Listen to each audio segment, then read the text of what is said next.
दिख रही है?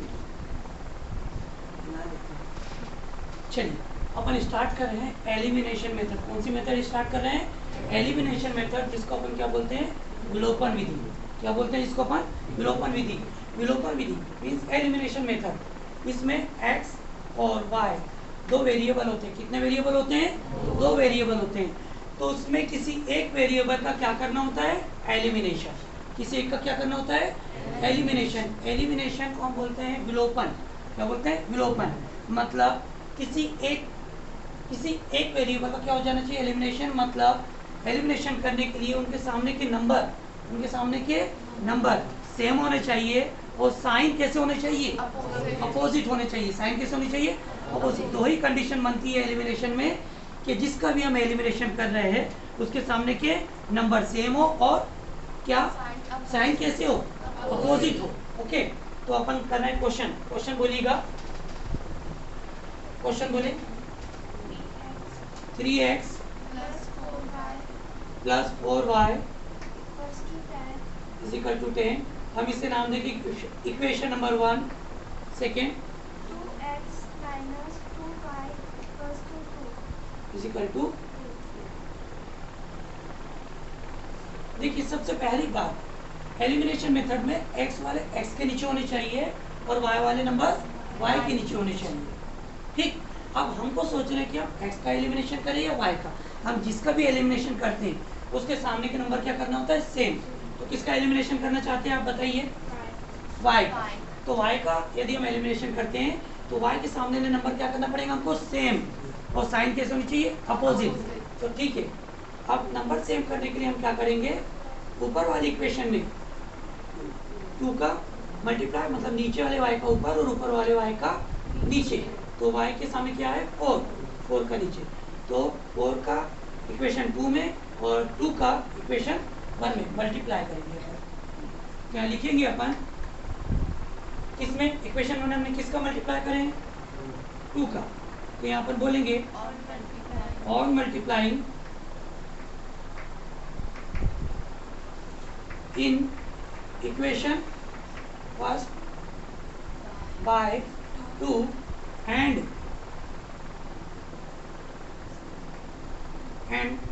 equation second by 4। अपन हिंदी में भी लिख सकते हैं। यहाँ पर हिंदी वाले समीकरण एक में 2 का तथा समीकरण 2 में 4 का गुणा करने पर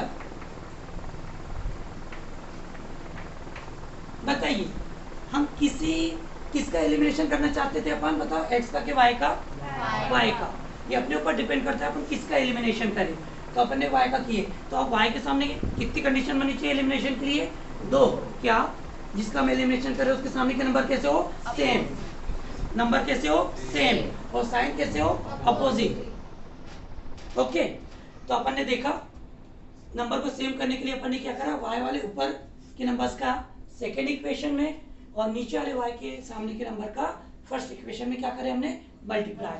तो मल्टीप्लाई करते हैं अब अपन 2 का 3 में 6x प्लस 2 का 4 में 8y इज इक्वल टू 2 का 10 में 20।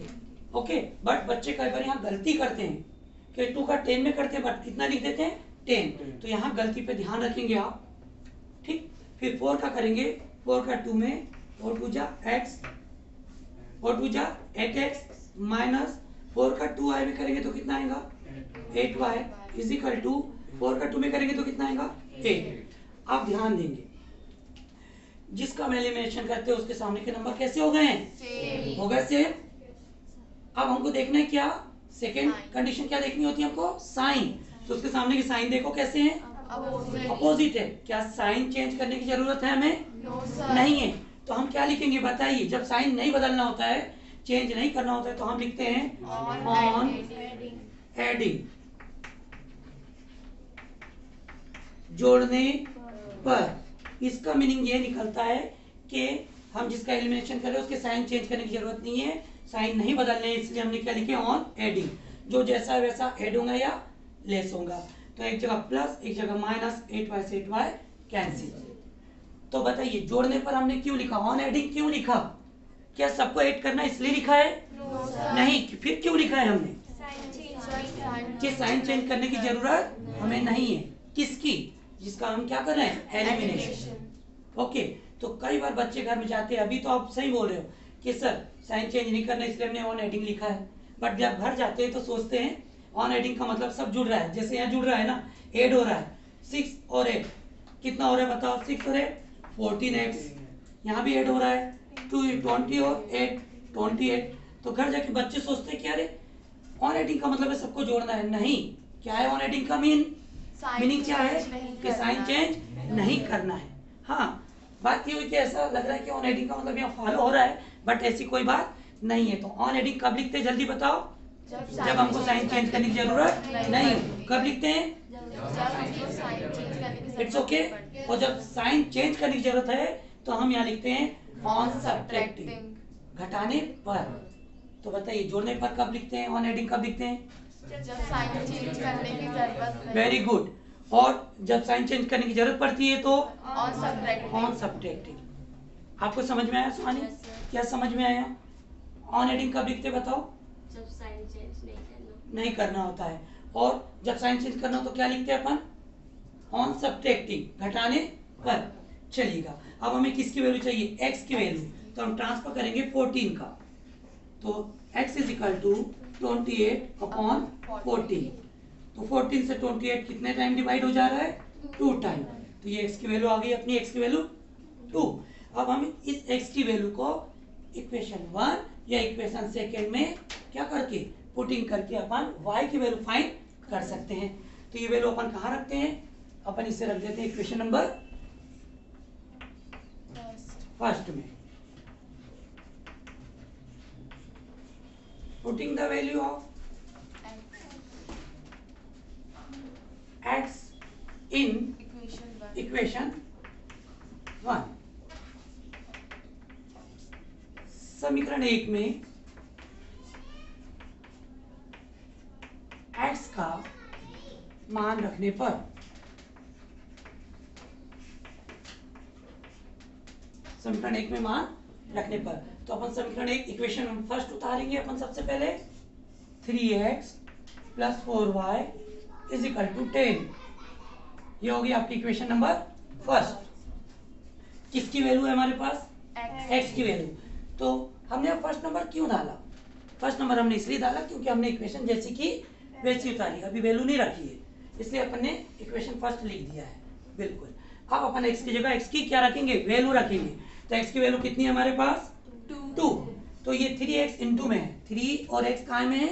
इंटू में है। ओके, तो 3x की वैल्यू जब भी रखे आप तो इंटू का साइन लगाएंगे आप, x की वैल्यू आएंगी 2, ब्रैकेट में शो करेंगे ये, बाकी सब जैसे के सब प्लस 4y इक्वल 10। अब मल्टीप्लाई करेंगे 2 का 3 में, 6 plus 4y is equal to 10। अब याद रखिए आप बच्चे ट्रांसफर करने में गलती कर देते हैं। तो ट्रांसफर करते समय आप ध्यान रखें, जिसका ट्रांसफर नहीं कर रहे हैं उनको सबसे पहले जैसे का वैसा लिखिए। क्या बोले, रिपीट करके बताएं? जिसका ट्रांसफर नहीं कर रहे हैं उसको सबसे पहले जैसा का वैसा लिखिए। तो यहाँ ट्रांसफर करेंगे सिंगल नंबर का 6 का, तो क्या हम 4y का ट्रांसफर कर रहे हैं? No sir. क्या 10 का ट्रांसफर कर रहे हैं? No, नहीं sir. कर रहे हैं। तो सबसे पहले इक्वल का साइन लगाया और जिसका ट्रांसफर नहीं कर रहे उनको पहले लिख दीजिए आप। इससे आपकी साइन में गलती नहीं होगी। यहाँ +6 है तो प्लस का हो जाएगा -6। Okay, 4y is equal to 10 में से 6 किया तो कितना बचा है? 4। अब हम किसकी वैल्यू फाइंड करना चाहेंगे? y की। 4 का ट्रांसफर कर देंगे तो y is equal to 4/4। Okay, तो 4 से 4 डिवाइड हुआ कितने टाइम? 1 टाइम। ठीक, तो हमारा आंसर आ चुका है, x की वैल्यू भी आ चुकी है। आंसर देयरफॉर हिंदी में लिखना चाहिए तो आप लिखेंगे अतः x इज इक्वल टू 2 और y इक्वल 1। ये अपना आंसर। ओके, अब ध्यान दीजिए आप कहाँ कहाँ गलती कर सकते हैं, ये भी आपको बता दूं। सबसे पहली बात, जब हम मल्टीप्लाई करते हैं तो मल्टीप्लाई करते समय हम यहाँ 3x 4y में मल्टीप्लाई कर देते, बट कई बार अच्छे स्टूडेंट जो अच्छे टॉपर रहते पढ़ने वाले, वो जल्दबाजी में 2 10 या 20 जरूर बोलते हो, यहाँ 10 ही लिख देते हैं। ऐसी गलती कई बार हो जाती है, इसलिए ध्यान रखें जब हम मल्टीप्लाई करें तो पूरी इक्वेशन में करें, इट्स ओके, और आराम से करें, ठीक। अब यहाँ पर ऑन एडिंग क्यों लिखते हैं? ऑन एडिंग कब लिखते हैं? जब हमको साइन चेंज नहीं करना हो। और सब्ट्रैक्टिंग कब लिखते हैं? जब हमें साइन चेंज करना होता है। तो ये बात का आप ध्यान रखेंगे। तो ये अपना फर्स्ट क्वेश्चन कंप्लीट हुआ। कोई दिक्कत इसमें? No sir. Complete? Yes sir. चलिएगा, ओके। तो अपन नेक्स्ट क्वेश्चन देखते हैं इसके बाद, ठीक।